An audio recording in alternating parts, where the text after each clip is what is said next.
సిద్దిపేట జిల్లా దౌలతాబాద్ మండలం దొమ్మాట గాజులపల్లి గ్రామాల్లో కెనాల్ కాలువ ద్వారా నీటి విడుదలను పరిశీలన కోసం దుబాక ఎమ్మెల్యే కొత్త ప్రభాకర్ రెడ్డి సుడిగాలి పర్యటన చేశారు. దొమ్మాట గాజులపల్లి గ్రామాల్లో పెద్ద చెరువు, పటల్ చెరువు, కుమ్మరికుంట, కన్నెకుంటలకు కెనాల్ నీరు రావడంతో ఎమ్మెల్యే ప్రత్యేక పూజలు నిర్వహించి నీటిని విడుదల చేశారు.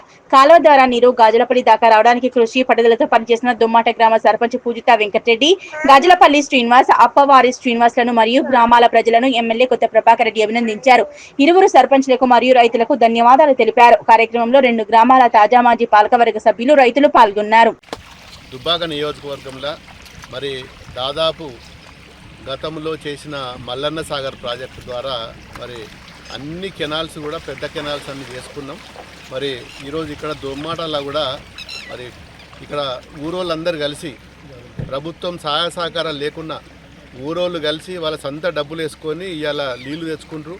మరి ఇవాళ ఘనత మరి గతంలో కేసీఆర్ చేసి మల్లన్న సాగర్ నింపితే మెయిన్ కెనాల్ పోతున్నాయి. మరి పిల్ల కెనాల్ కూడా పట్టించుకునే నాదులు లేడు గవర్నమెంటు. ఇప్పుడు వచ్చిన గవర్నమెంటు గ్రామస్తులే స్వయంగా ఈరోజు ఇక్కడ నీళ్ళు తెచ్చుకుంటారంటే ఇది గ్రామస్తుల ఘనత. మరి గతంలో మేము మరి కెనాల్ చేసినాం, దాన్ని కనీసం పట్టించుకునే నాదుడు కూడా లేదు. ఇలా దుబ్బాక కెనాల్ కానీ, ఇలా ఏది రామాయంపేట కెనాల్ కానీ, శంకరంపేట కెనాల్ కానీ, మరి సంగారెడ్డి కెనాల్ కానీ, ఈ 4 కెనాళ్ళు కూడా మల్లన్న సాగర్ ద్వారా మన నియోజకవర్గం నుంచే పక్క జిల్లాలకు పోతాయి.